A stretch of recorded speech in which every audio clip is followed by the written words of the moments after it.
بسم الله الرحمن الرحيم. السلام عليكم ورحمة الله وبركاته.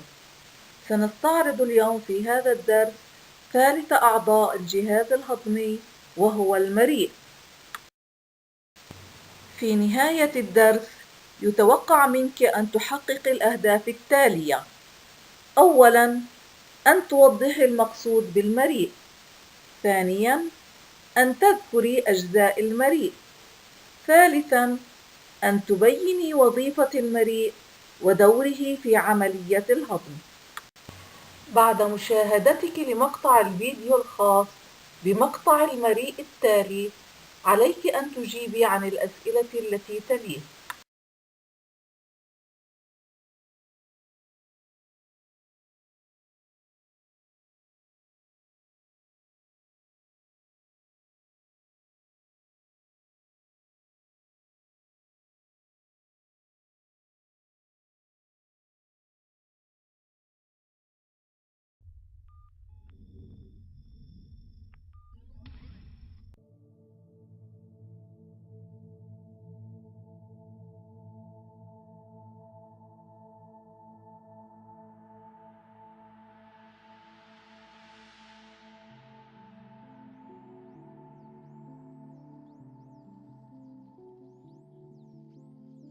المريء، ويتكون من أنبوب عضلي يمر فيه الطعام من البلعوم إلى المعدة.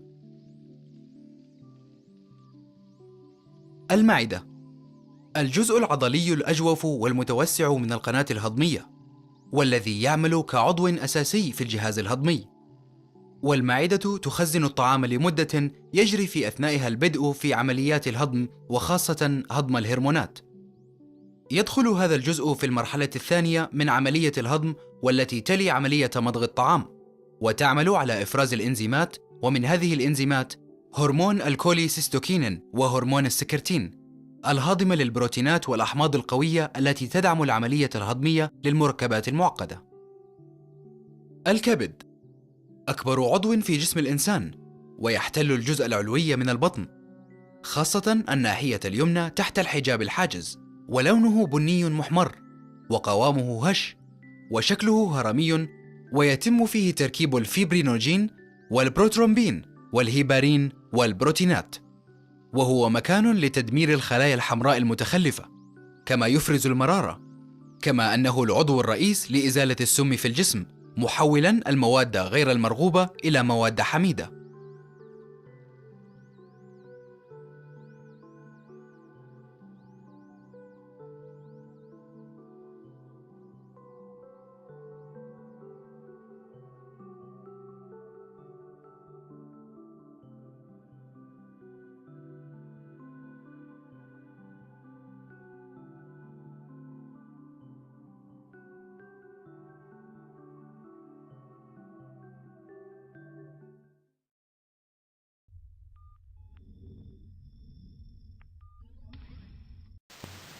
ما هو المريء؟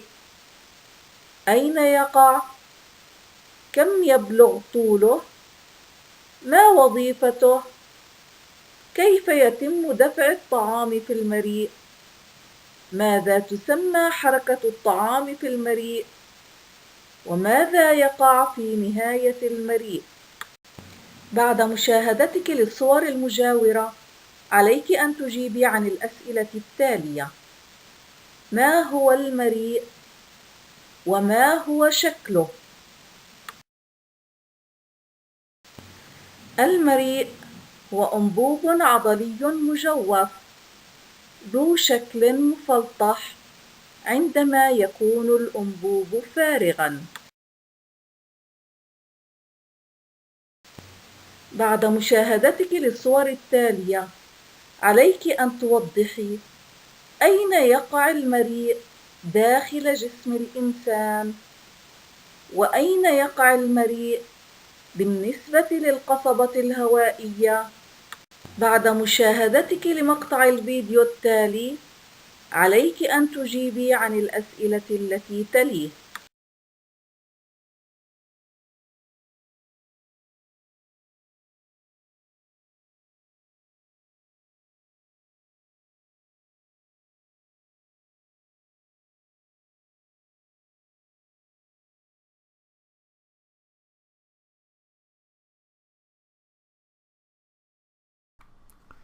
So after the bolus of food passes from the pharynx, it enters into the esophagus, which I mentioned before. So the esophagus is another long muscular tube. So this tube is about 25 centimeters long, and it joins the laryngopharynx to the stomach. So you can see the stomach below, this sac here. So I've just brought in the muscle layer because I just want to remove it to show you where the esophagus passes through into the abdomen. So if I just gradually remove the muscle layer and, well, actually the skeleton as well, I don't know why I put that there, you can see that the esophagus passes through the diaphragm. So this is this kind of dome-shaped muscle which helps in respiration. And it passes through the esophageal hiatus in the diaphragm to enter into the abdomen. So I'll just remove that, and you can see that the esophagus joins the stomach. So you can see this sac-like organ sitting here. So this is the stomach. So I'm just going to remove some of these accessory organs of digestion. So to the right of the stomach and a little bit anteriorly we've got the liver, and I'm just going to remove that. And we've got this little sac sitting under the liver called the gallbladder, and I'll remove that as well. And to the left of the liver, sorry, the stomach, you've got the spleen, which isn't an organ of the digestive system. It's an organ of the lymphoid system. So I'll just get rid of that as well.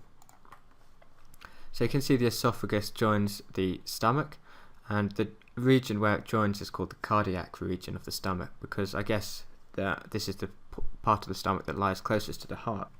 So I've just added the vessels in here and the cardiovascular system, so, and you can see that it sits just above the stomach. So something to point out is that at this junction between the esophagus and the stomach, you have a sphincter, and this is called the lower esophageal sphincter, or the cardiac sphincter, because it lies in the cardiac region. So a sphincter is essentially a circular muscle in the body which keeps a passage closed.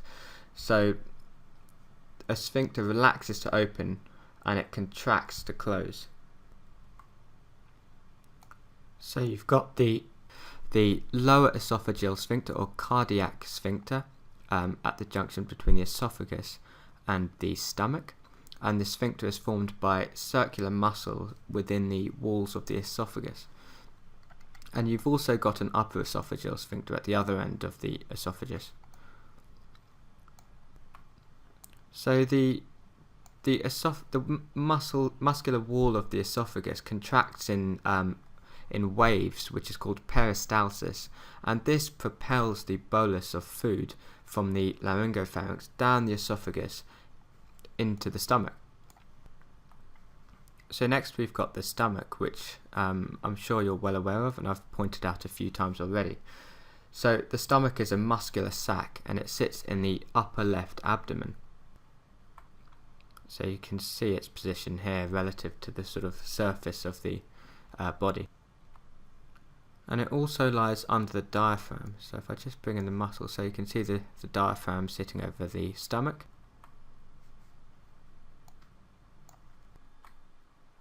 And if you remember, we've got the liver sitting to the right of the stomach. So you can see that the liver has these two parts. So the left part of the liver, called the left lobe, kind of lies in front of the stomach. And then to the left of the stomach, you've got the spleen, which isn't a digestive organ, it's part of the lymphoid system. So this end, the proximal end of the stomach, is called the cardiac region, and then at the distal end you've got the pyloric region, and you've got another sphincter at the end of the stomach called the pyloric sphincter. So the sphincters help to keep the contents of the stomach contained.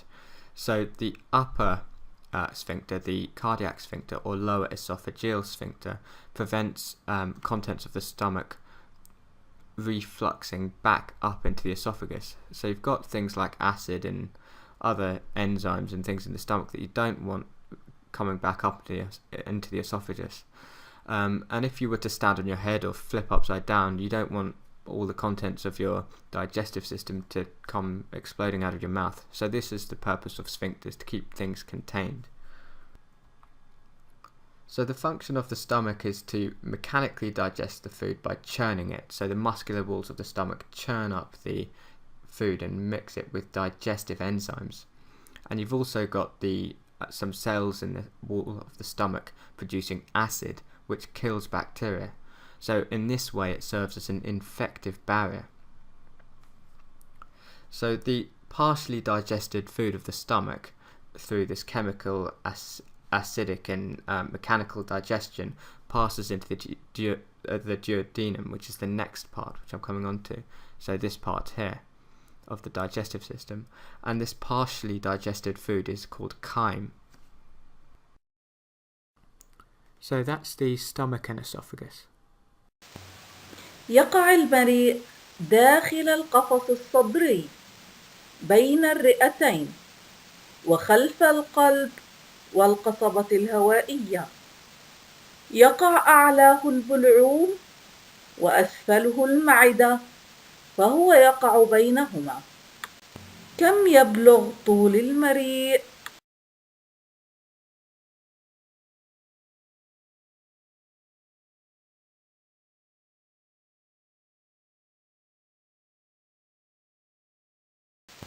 يبلغ طول المريء حوالي 25 سنتيمتر.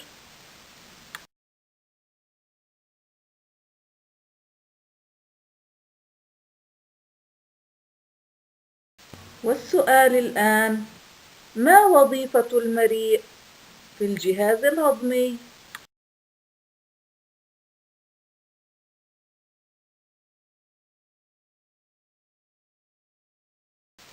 يشكل المريء ممرًا للطعام المقطع والمطحون في الفم.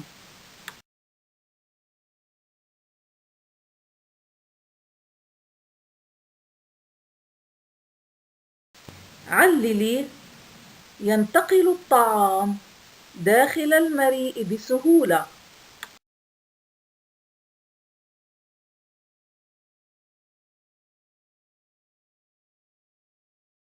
بعد مشاهدتك لمقطع الفيديو التالي، عليك أن تجيبي عن السؤال السابق.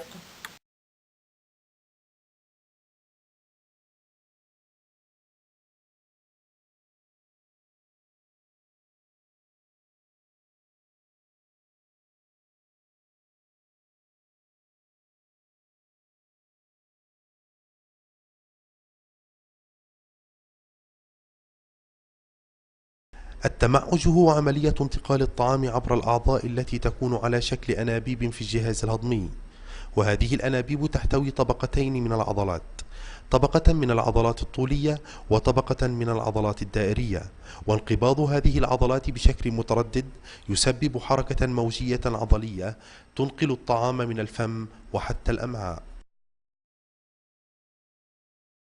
أعيد السؤال مرة أخرى. عللي: ينتقل الطعام داخل المريء بسهولة.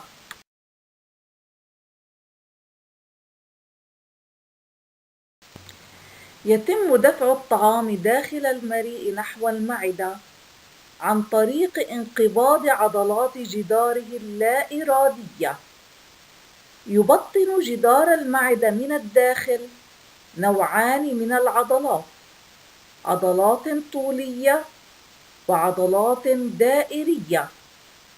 وانقباض العضلات بشكل مترتب يسمح للطعام بالحركة بسهولة على شكل حركة موجية تسمى حركة دودية. كما يبطن جدار المريء من الداخل مادة مخاطية تسهل مرور الطعام.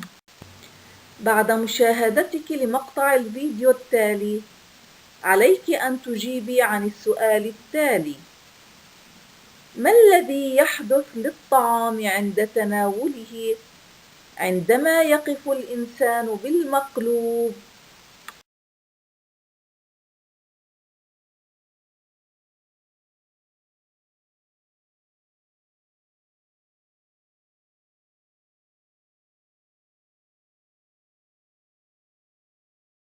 When food is swallowed, it moves down a tube called the esophagus that connects your mouth to your stomach. The esophagus lies right next to another tube, the trachea, that takes the air you breathe to your lungs. You might choke if food got into the trachea, but fortunately, the body has a safety device that usually prevents this from happening. The opening to the trachea is guarded by a flap of tissue called the epiglottis that acts like a trap door. When you swallow, the epiglottis slams shut to prevent food from going down the trachea. The journey of food through the esophagus is a short one, lasting only several seconds. But food doesn't just fall down the esophagus. In fact, even if we chose to eat and swallow upside down, food would still quickly make its way up to the stomach. The reason is that food is propelled through the esophagus, as well as the other parts of the digestive tract, by a series of muscular contractions called peristalsis. Peristalsis works a little like a tube of toothpaste. Squeezing the tube forces the paste out. Food moves through the digestive tract in much the same way. Muscles behind the food squeeze together, while muscles in front of the food relax. In this way, peristalsis forces food through the esophagus and other parts of the digestive tract. لعلك لاحظت أن الطعام ينتقل إلى المعدة عندما يقف الإنسان بالمقلوب، فلا يتأثر سير الطعام في جسم الإنسان عندما يقف بالمقلوب، وذلك بسبب عضلات المريء والحركة الدودية في المريء. والسؤال الآن: ما الذي ينظم مرور الطعام من المريء إلى المعدة؟ وكيف يتم ذلك؟ للإجابة على هذا السؤال عليك مشاهدة مقطع الفيديو التالي. To better understand GERD, it's important to know what happens in the normal digestive process. As you chew your food and swallow, food particles travel from your mouth to the esophagus. The esophagus is a muscular tube that contracts and relaxes in a wave-like motion to help move food and liquids down toward your stomach. This is called peristalsis. Just before the esophagus gets to the stomach, it travels through an opening in your diaphragm called the hiatus. The diaphragm is a broad muscle that separates your stomach from your chest cavity. The esophagus then joins the stomach at the lower esophageal sphincter. This sphincter acts as a doorway between the esophagus and the stomach. After you swallow, it opens to let food into the stomach. Then, the sphincter closes to keep food and stomach juices from going back up into the esophagus. The hiatus also helps close off the entryway to the stomach. Inside your stomach, strong acids and enzymes make up the stomach juices that break down your food. Your stomach has special mechanisms that help protect itself from these strong juices. But your esophagus doesn't have these same defenses, so it's important to close off the stomach opening to keep the juices in the stomach. Sometimes the acidic contents of the stomach do go back up, or reflux, into the esophagus. Occasional reflux is normal, and much of the time it never causes any problems because the esophagus also has some ways to protect itself. For example, the saliva in your esophagus can help neutralize stomach acid, and gravity and peristalsis help to wash the saliva and stomach juices back down into the stomach. But other times, reflux can cause the burning, pressure, or pain in your chest or throat that most لعلك لاحظت أنه يوجد في نهاية المريء عضلة تسمى العضلة العاصرة الفؤادية التي تقوم بالتراخي لتسمح بمرور الطعام من المريء إلى المعدة وتمنع عودته من المعدة إلى المريء مرة أخرى. في نهاية الدرس يتوقع منك أن توضح المقصود بالمريء وأن تشرحي دور المريء في الهضم. حكمة الدرس: النظام أمان.